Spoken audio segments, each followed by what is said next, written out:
여기도 받고 저기 정지현도 받았네요. 세뱃돈을 받은 사람이 있나 봅니다. 저희는 저랑 뭐 선교팀 몇 명 우리 샘지기들은 명절을 저기 미얀마 땅에서 보냈습니다. 근데 세배는 하지 않았어요. 장로님한테 세배했어야 되는데 세뱃돈 받았어야 되는데 뭐 어쨌든 선교사님한테 세배는 못하고 뭐 세배는 뭐 못하고 그냥 명절을 선교지에서 보내는 시간을 가졌습니다. 어쨌든 저희가 이제 명절을 보내면서 여러분들이 어떤 말을 들었는지는 저는 잘 모르겠어요. 막 결혼했니? 너 결혼 언제 하니? 너 뭐 연애하고 있니? 뭐 공부는 잘하고 있니? 취업은 했니? 뭐 등등 이런 막 잔소리들 뭐 들었는지는 잘 모르겠지만 아니면 뭐 놀러 간 친구들도 있겠죠. 근데 이제 세상은 치열하게 우리를 뭔가 세상의 잣대로 이제 평가하는 그런 시선들이 분명히 있는 것 같습니다. 뭐 가족분들이 뭐 이렇게 얘기할 때도 있고 이런 스펙, 학벌, 연봉, 외모 등등 이 모든 것들로 우리를 평가합니다. 그래서 우리의 삶은 굉장히 고단할 때가 많이 있어요. 뭐 청년들뿐만 아니라 우리 모든 장년들도 마찬가지인 것 같습니다. 그러면 저는 이 미얀마에서 그 뭐죠? 미얀마 땅이 그게 아니라 그 아침에 경건회 할 때 하나님의 말씀을 묵상하는 시간이 저는 좋았던 것 같아요. 하나님의 말씀을 묵상하고 그 말씀을 같이 나누면서 우리의 마음을 다시 점검하는 이제 그런 시간이 저는 이제 좋았던 기억으로 남아 있는데 뭐 다 좋았지만 그런 시간이 저한테는 좀 특별했던 것 같아요. 그러면서 막 묵상을 나누는 그런 공동체가 여러분 가운데 있었으면 좋겠습니다. 그러니까 하나님의 말씀을 묵상하는 것 혼자 하기 쉽지 않죠. 그래서 공동체가 필요하고 뭐 여러분들이 카톡방에서 뭐 샘 모임 나누고 있나요? 뭐 샘 별로 이렇게 묵상을 나누는지는 잘 모르겠지만 그렇게 나누는 공동체 뭐 온라인이 좋기도 하지만 오프라인에서 나누는 그런 은혜도 있는 것 같습니다. 어쨌든 그렇게 말씀들을 묵상하고 그 말씀들을 나누면서 내 마음을 비춰보는 것 그런 삶이 우리에게 정말 중요한 것 같아요. 그런 삶을 계속 지속할 때 우리는 예수님께 시선을 고정할 수 있는 것 같습니다. 왜냐하면 제가 요즘에 요한복음을 계속 묵상하면서 이런 생각이 계속 드는 것 같아요. 이제 계속 예수님은 그 자신의 가르침대로 이렇게 가르치고 계신데 이제 유대 사람들, 이제 뭐 바리새파, 뭐 사두개인 이런 사람들은 예수님을 믿지 않죠. 계속 비판합니다. 오늘 말씀도 마찬가지예요. 예수님을 비판하죠. 그러면서 이제 느끼는 건 그런 거예요. 아, 예수님을 믿는 것은 정말 쉬운 일이 아니구나라는 것을 다시 한번 느끼는 것 같습니다. 여러분들이 만약에 예수님이 믿어진다면 진짜 그것은 기적이 일어난 겁니다. 정말 감사해야 될 사건들인 거죠. 근데 우리가 예수님을 전한다. 우리가 예수님을 믿지 않는 사람들이 예수님을 믿지 못하는 것은 너무나 당연한 것 같아요. 그러면서 우리가 예수 그리스도를 믿는 것은 굉장히 기적이다. 진짜 어려운 것을 하나님께서 나에게 진짜 은혜를 베풀어 주셨구나라는 그런 삶들을 이제 좀 요즘 계속 느끼고 있는 것 같습니다. 제가 이 이야기를 하는 이유는 오늘 본문에도 똑같이 있기 때문에 그렇습니다. 오늘 본문은 요한복음 7장이에요. 이스라엘의 큰 명절이었습니다. 축제가 중반을 지나갔다라고 이제 말씀에서 이야기합니다. 거기서 이제 예수님이 성전에 올라가셨어요. 사람들이 가장 많이 모이는 곳입니다. 거기서 가르침을 베푸셨습니다. 예수님의 가르침 여러분은 사모하고 있나요? 예수님의 가르침을 나는 사모하고 있나? 이 예수님의 가르침을 들으면 어떨까? 뭐 상상해 볼 수도 있지만 여기 있는 사람들의 반응은 어땠습니까? 예수님의 가르침에 대해서 은혜를 받았습니까? 아니죠. 수군거렸고 비아냥거렸고 유대인들은 놀라워하며 말합니다. 어떻게 이 사람이 성경 지식을 갖췄지? 배운 적이 없는데 이렇게 비아냥거려요. 놀라움이 아니었어요. 그냥 의심이었고 무시였습니다. 우리 시대의 언어로 바꿔볼까요? 저 사람, 저기서 앞에 말하고 있는 저 예수라는 저 사람은 유명한 대학도 나오지 않았고 유학파도 아니고 변변한 스펙도 없어. 그런데 어떻게 저런 심오한 말을 해? 라고 하는 거죠. 철저히 스펙으로 사람을 깎아내리고 있는 모습을 저는 발견할 수 있었습니다.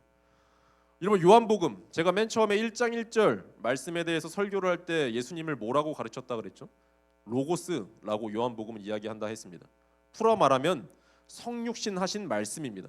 예수님은 성육신 하신 말씀이에요. 여러분 예수님과 교제하고 싶나요? 말씀과 교제하십시오. 그럼 예수님과 교제하는 거예요. 여러분 창조주가 눈앞에 있습니다. 율법의 실체이신 그 예수님이 그들 눈앞에 있었어요. 그런데 사람들은 세상의 기준으로 판단합니다. 아, 저 사람은 교육도 못 받은 사람이잖아 라고 비난합니다. 굉장히 우스꽝스러운 일입니다. 실체를 두고 창조주이신 그 하나님을 두고 그림자로 판단합니다. 여러분 우리의 삶을 돌아보십시오. 예수님은 말씀을 가르치실 때 유명한 랍비의 말을 인용하지 않았습니다. 처음부터 자기 말인 듯 그냥 권위 있게 가르치셨어요. 내가 진실로 진실로 내게 이르노니 라는 말을 자주 반복하셨죠. 이 유대 사람들은 이 가르침의 내용도 불편했지만 이 전하는 방식, 진실로 진실로 내게 이르노니, 이런 전하는 방식 때문에 더 불편해했습니다. 그렇지만 예수님은 그런 사람들의 불편함에 흔들리지 않으셨죠. 당당하게 선언합니다. 16절 말씀에서 이렇게 얘기합니다. 나의 가르침은 나의 것이 아니다.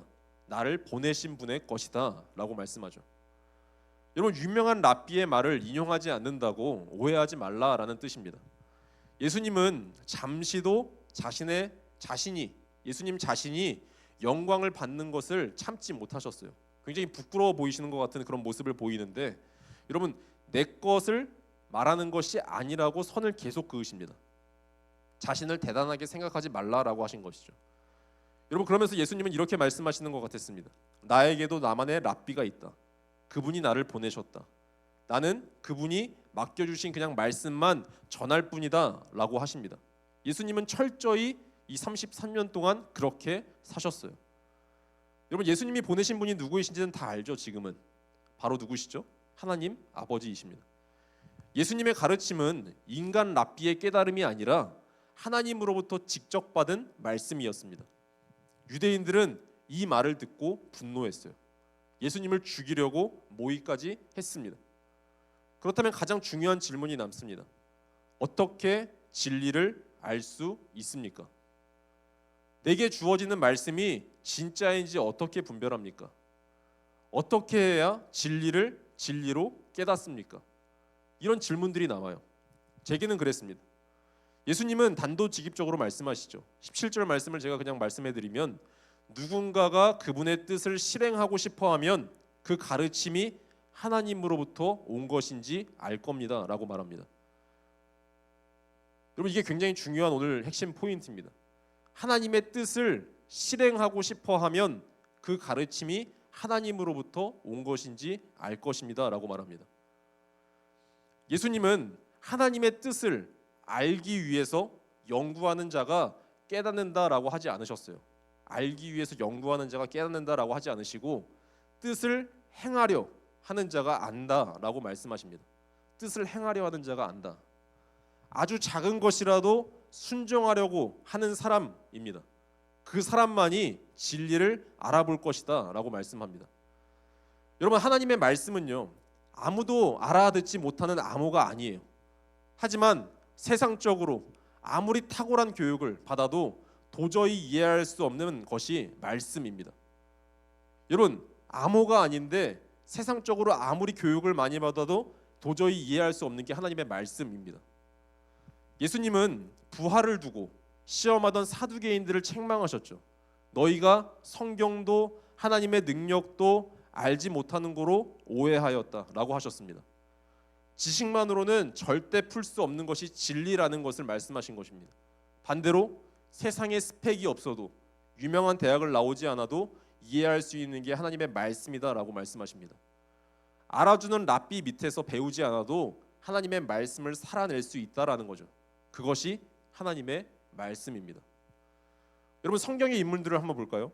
요한복음 3장 말씀 기억하시나요? 니고데모라는 사람이 나오죠.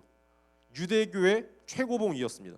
니고데모라는 사람은 최고의 지성인인 율법학자가 니고데모입니다.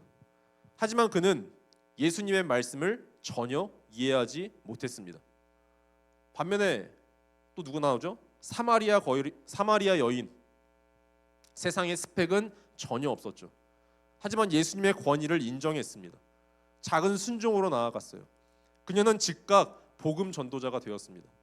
작은 순종이 예수님을 더 깊이 깨닫게 한 것입니다. 이뿐만이 아니에요. 사마리아 여인만이 있는 것이 아니라 성전에 안나도 있었고요, 시므온도 있었고, 맹인 바디메오, 수로보니게의 여인, 백부장, 모든 사람, 무언가를 많이 배운 사람들이 아닌데 하지만 세상보다 하나님을 더 사랑하려 했습니다. 나 자신보다 하나님을 앞세웠습니다. 작은 순종으로 예수님을 알아보고 경배했습니다. 여러분 이 태도가 중요하다라는 겁니다. 여러분 제가 학부 때 기독교 철학에 대해서 이렇게 열심히 판 적이 있었습니다. 부전공으로. 어쨌든 그러면서 이 철학에 대해서 굉장히 저한테 이제 인사이트가 있었던 게 뭐냐면 이 데카르트와 스피노자에 대해서 아시나요? 아무도 모르는군요. 그냥 지금 간단하게 설명하면 데카르트라는 사람은 이 진리라는 것을 탐구하려면 먼저 진리를 탐구하는 방법을 완벽하게 알아야 한다라고 주장했습니다. 데카르트라는 사람은 방법이 먼저라는 거예요. 철저히 머리의 논리입니다. 머리가 먼저 방법을 알아야 돼라는 게 데카르트예요. 하지만 스피노자는 달랐어요. 진리를 얻기 위한 사전 준비는 필요 없다라고 합니다. 방법이라는 것은 공부하기 전에 갖추는 것이 아니라 부딪혀가면서 얻는 결과라고 스피노자라는 사람이 주장했어요. 여러분, 우리의 신앙은 철저히 스피노자의 방식입니다. 머리로 당연히 알아야 되지만 몸으로 부딪혀가면서 순종해가면서 더 알아가는 것이 크다라는 겁니다. 여러분, 수영이라는 것을 예로 들어보겠습니다. 수영하는 법을 지식으로 완벽히 배웁니다. 책도 읽고 명강의를 들어요. 유튜브 겁나 열심히 봅니다. 그리고 물에 들어가요. 곧바로 수영할 수 있습니까? 절대 아니죠. 물을 잔뜩 먹어야 되고 가라앉아 보기도 해야 되고 조잡하게라도 내 팔다리를 휘둘러 봐야 합니다. 그래야 비로소 수영법을 몸으로 터득하게 돼요.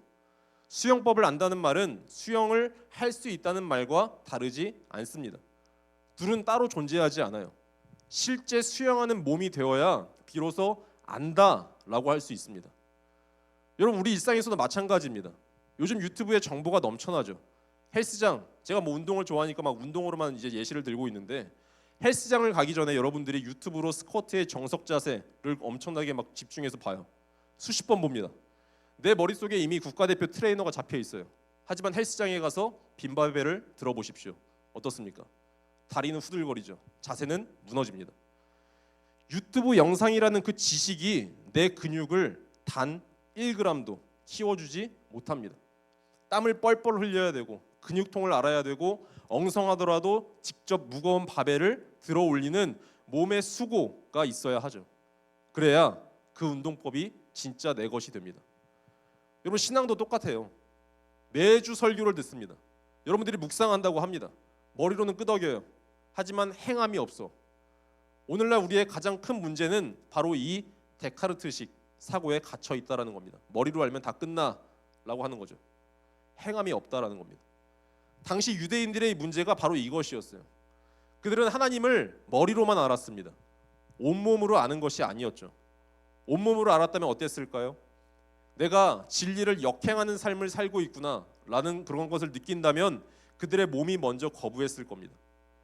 유대인들은 율법을 하나님의 말씀으로 굳게 믿었습니다. 율법을 완성하기 위해 예수님이 오셨어요. 굉장히 모순되지 않나요? 율법을 하나님의 말씀으로 굳게 믿었어요. 근데 율법을 완성하기 위해 오신 분이 누구라고요? 예수님. 근데 예수님은 믿지 않습니다. 그들은 그림자를 붙들고 율법이라는 그림자를 붙들고 실체이신 예수님을 비난했습니다. 그들은 자기 의에 충만했어요. 남의 잘못을 들추어내고 벌을 내리는 것이, 판단하고 정죄하는 것이 자신들의 사명이라고 착각했습니다. 그들은 철저하게 불의했습니다. 실제로 율법을 지키는 데는 전혀 관심이 없었죠. 그들은 그냥 율법을 소유하려고만 했습니다. 여러분, 이 차이점을 여러분들이 잘 깨달아야 돼요. 율법을 소유하려고만 하지 마십시오. 지키려고 해야지. 여러분, 그들의 유대인들의 마음속에는 예수님을 향한 끔찍한 사리가 있었어요. 오늘 말씀에 나오죠. 이는 살인하지 말라는 십계명을 정면으로 어기는 짓입니다. 여러분, 여기서 나오지 않나요? 율법을 열심히 지키려고, 십계명 열심히 지키려고 하는데 살인하지 말라라는 그 마음을 그대로 예수님께 표출하고 있습니다. 율법을, 겉으로는 율법을 지킨다고 하면서 속으로는 율법을 완성하러 오신 로고스이신 그 예수님을 죽이려 했습니다. 창조주 하나님을 죽이려는 자들이 되어 가고 있었습니다. 유대인들의 모습은 위선의 극치를 달리고 있죠. 여러분, 왜 이런 끔찍한 모순이 발생합니까? 이유는 단 하나입니다. 오늘 말씀에도 나와 있어요. 자기 영광을 구했기 때문입니다. 예수님은 18절 말씀에서 전곡을 찌르시고 계세요. 자기 영광을 구하고 있기 때문이다.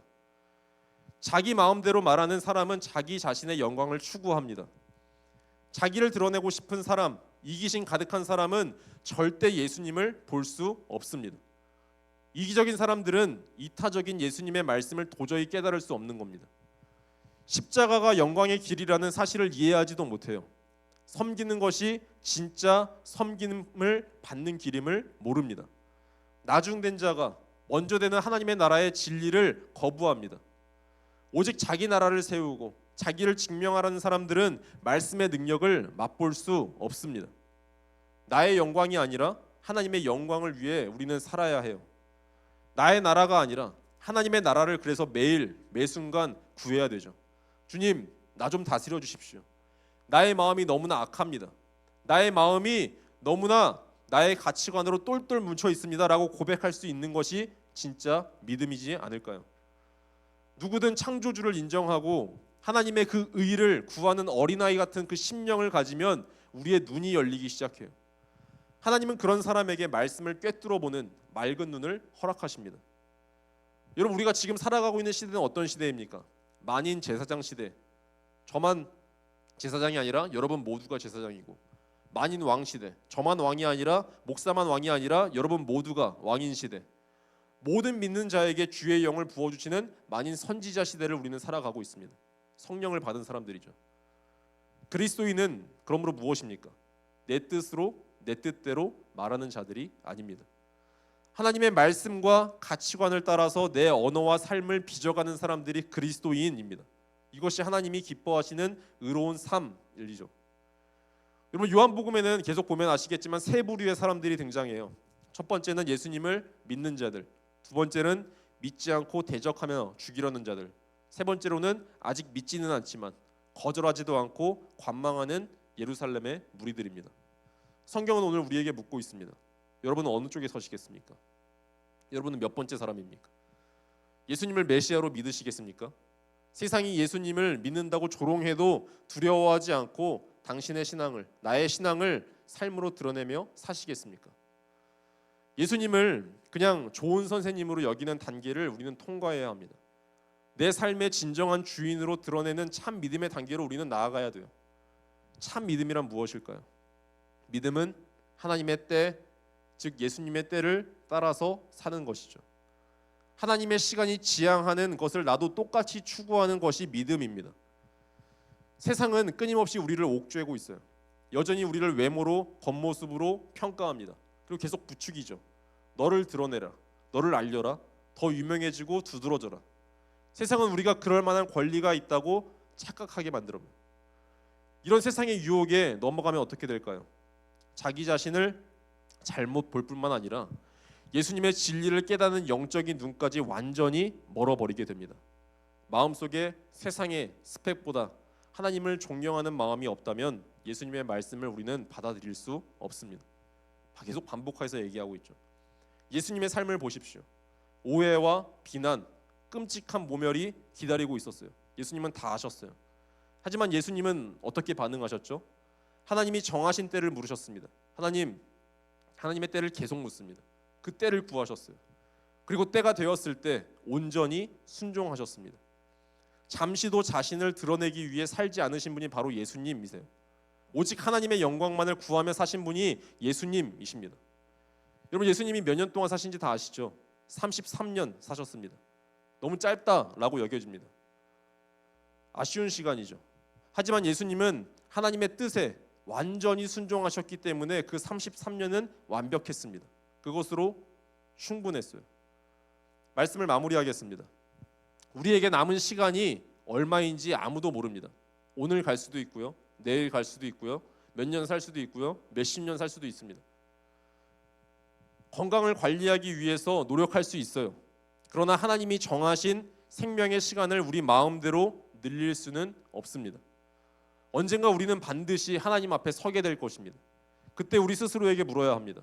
우리가 세상에서 보낸 그 수많은 시간 중에서 과연 얼마만큼의 시간이 하나님의 앞에서 진정으로 의미 있는 시간으로 인정받을 수 있었는지 우리는 스스로에게 질문해야 돼요. 여러분 두려워하지 마십시오. 세상의 시간표에 나를 억지로 끼워 맞추지 마십시오. 취업과 결혼의 스펙이 조금 부족해도 괜찮습니다. 세상이 겉모습으로 나를 알아주지 않더라도 우리는 괜찮아요. 어쩌면 우리가 예수님의 편에 서서 진리대로 살면 세상은 우리를 미치광이 취급하면서 조롱할지도 모릅니다. 분명히 그러겠죠. 그래도 물러서지 마십시오. 우리의 시간표가 아닌 하나님의 시간표를 따르십시오. 아까 얘기했던 머리로만 셈하고 있는 그 데카르트식 신앙을 이제 끝내십시오. 그냥 물속으로 뛰어드시길 바랍니다. 몸으로 부딪히세요. 오늘 그리고 여러분의 직장과 학교와 인간관계 속에서 말씀을 행동으로 옮기는 그런 한 걸음 한 걸음들을 걸어가 보십시오. 주님이 허락하신 그 소명에 묵묵히 충성해 보세요. 아주 작은 것 하나라도 주님께서 나에게 말씀하셨다면 치열하게 순종해 보십시오. 그때 여러분은 예수님의 마음을 알게 될 거예요. 예수님의 사랑을 조금이나마 더 맛보게 될 겁니다. 그 작은 순종의 발걸음이 모일 때 우리의 하루는 비로소 하나님 앞에 가장 빛나고 의미 있는 시간으로 인정받게 될 것입니다. 지식을 넘어 행함으로, 머리를 넘어 온몸으로 진리를 치열하게 살아내는 저와 여러분 다 되시기를 간절히 축원합니다. 우리 시간 함께 찬양